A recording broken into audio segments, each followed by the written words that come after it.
Okay, we're going to use this machine that we've built up so far of eigenfunctions and all of that and their orthogonality and the inner product um, to write down a representation of an arbitrary 2 pi periodic function as a sum of sines and cosines. Incredible. Okay, those sines and cosines, those are going to come from the eigenfunctions of the eigenvalue problem that we solved. Um, and we know that that's a mutually orthogonal collection of functions. So we can bring to bear the inner product to computing the coefficients of this representation of this arbitrary 2 pi periodic function as a sum of sines and cosines. Now, a couple things. This is going to be an infinite sum of sines and cosines. Okay, so just like you learned at the end of the second semester, maybe of your calculus class about Taylor series, and using that as an infinite series representation of functions, we are going to learn an infinite sum representation of periodic functions as a sum of sines and cosines. Why?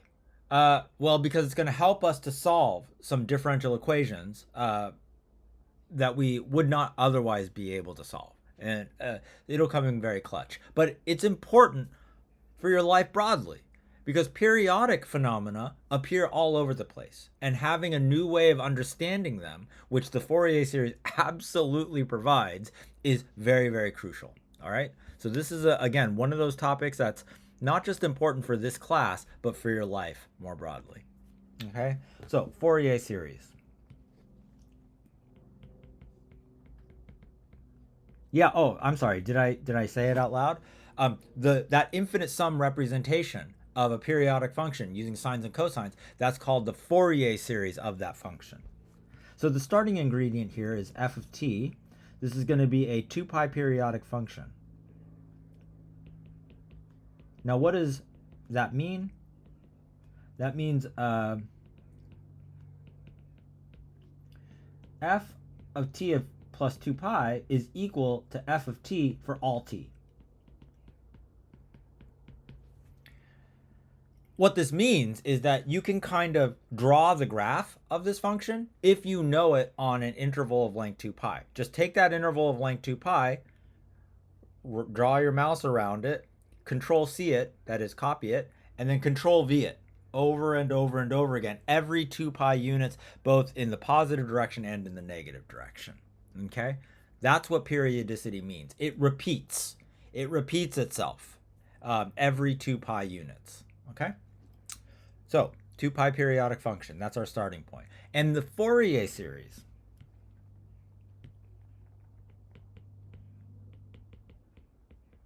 of f of f, what? Of f of t is the following. Looks like the following. F of t is represented as a naught over t, 2, plus the sum from n equals 1 to infinity of a sub n cosine nt, there's that eigenfunction, plus b sub n sine nt, there's that other type of eigenfunction. I think before we called it cosine kt and sine kt, but you're not children. Okay?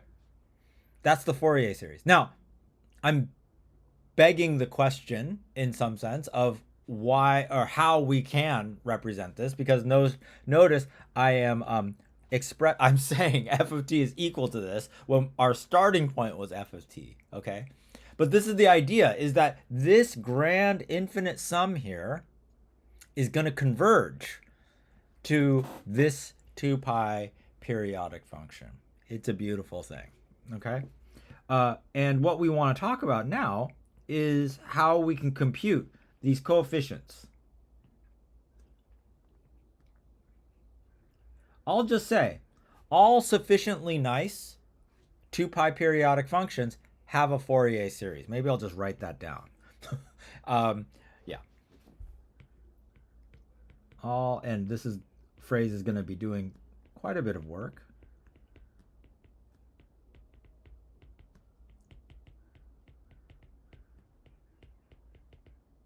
sorry, periodic functions have Fourier series which converge them.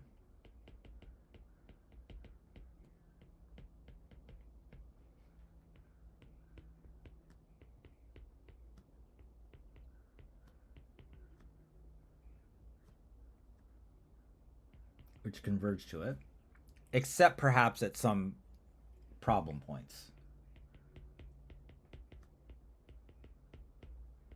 which we'll talk about later. But it's actually not that bad. It's really not that bad. Okay. So how can we compute these coefficients, the A naughts and the B's? That's going to be the game. These are the so-called Fourier coefficients, and we want to be able to compute them. Well, the feeling that I want you to feel, okay, is this orthogonality story that we told in the last one. When we had V and W as being orthogonal, and we had X, an arbitrary superposition of them, that we were able to pull out formulas for the coefficients in terms of the inner product. The feeling that I want you to feel now, which is analogous, is that this is like a superposition of the eigenfunctions that we found as the solution to what eigen problem? To what eigenvalue problem? This one. This, remember, I said was the eigenvalue problem that lies at the heart of Fourier series. And maybe you'll notice that these boundary conditions here, they don't quite impose 2 pi periodicity, but any 2 pi periodic function satisfies these boundary conditions. Okay? There are important and deep things to say here, but I'm gonna constrain myself, even though there's a very, very, very beautiful story that underlies all of this that gets into some very beautiful but deep mathematics. Okay, but in any case, we found the eigenfunctions associated with this eigenvalue problem. There were 2 types. There was x of t equal to 1 and cosine t and sine kt for k integer, being an integer. Okay, we are going to take these functions here, where n is going to be a positive integer, together with this function. We are writing, in other words, f of t as a superposition of these orthogonal functions. Oh, I asserted they're orthogonal through this theorem. Okay? But you can check that they're orthogonal. You can take the inner product of any 2 of them, and I swear to God you're going to get 0. Okay? Any 2 different ones. And I swear to God you're going to get 0. Okay? Now, how are we going to find these coefficients? Well, just as we did here, we can exploit the orthogonality of these by looking at inner products. So to find the Fourier coefficients,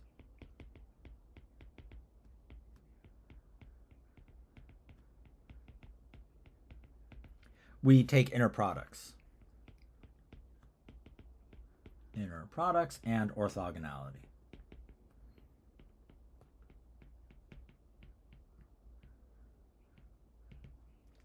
Orthogon. Okay, we're going to look at, for example, the inner product of f of t with, let's take the first inner product, 1.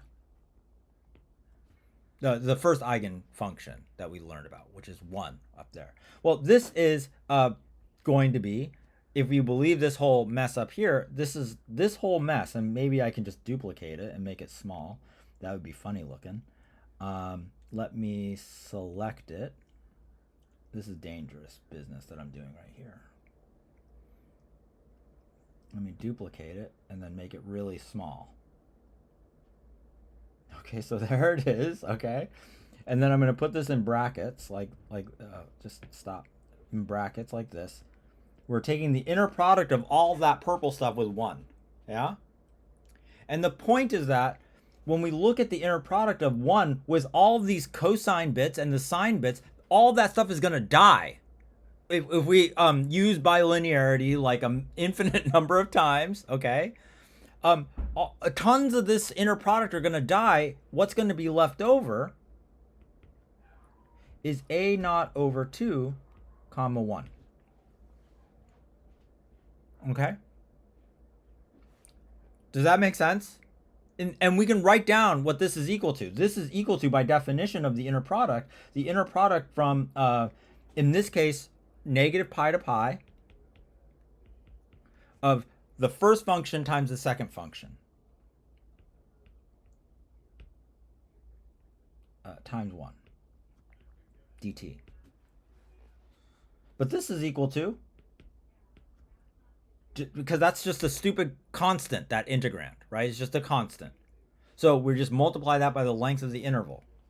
That's a naught over 2 times 2 pi, which is a naught pi.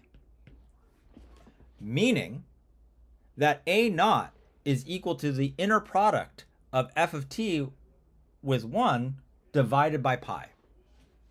Does that make sense? In other words, we can write down the following, and I'm going to write this in blue. A naught is equal to 1 over pi times the inner product of f of t with 1.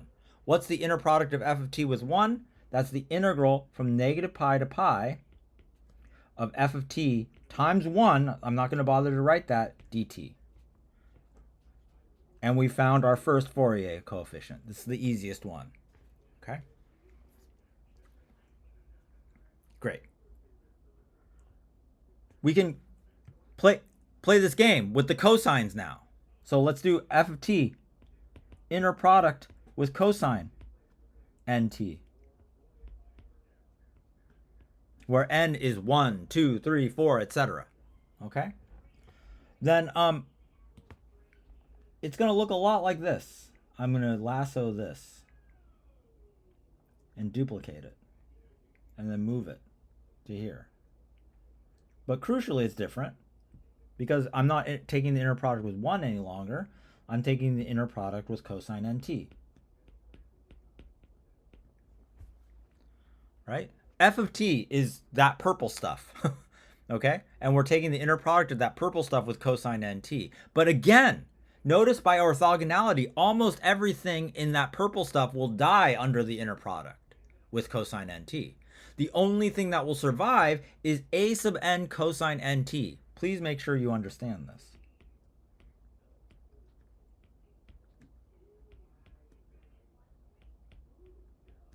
That's by orthogonality that happened.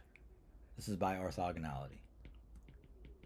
Orthogonality happened big time here. Okay? And you can compute this integral, the integral here, which is the integral from negative pi to pi of a sub n cosine nt times cosine nt, that's cosine squared nt, dt. This is an integral that you very well could have solved in your second semester calculus class. Okay? And I won't bore you. You have to use something maybe called the double angle identity. Anyway, I won't bore you. This ends up being equal to a sub n times pi.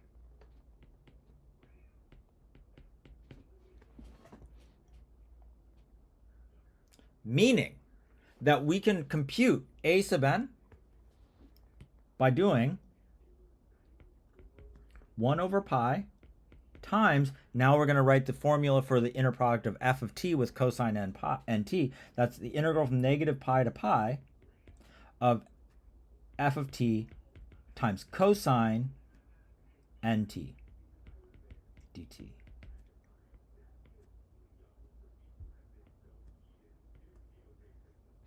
Gorgeous. And similarly, I'll just say, so similarly to what we did above, if we take the inner product of f of t with sine nt and use orthogonality to the max, then that will give us a formula eventually for b sub n. And b sub n is equal to, and this is just as nice as can be, 1 over pi times the integral from negative pi to pi of f of t sine nt dt.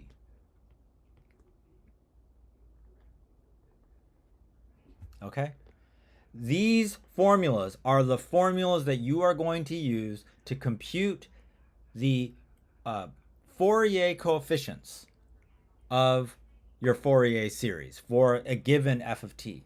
Notice the only data that you need is f of t.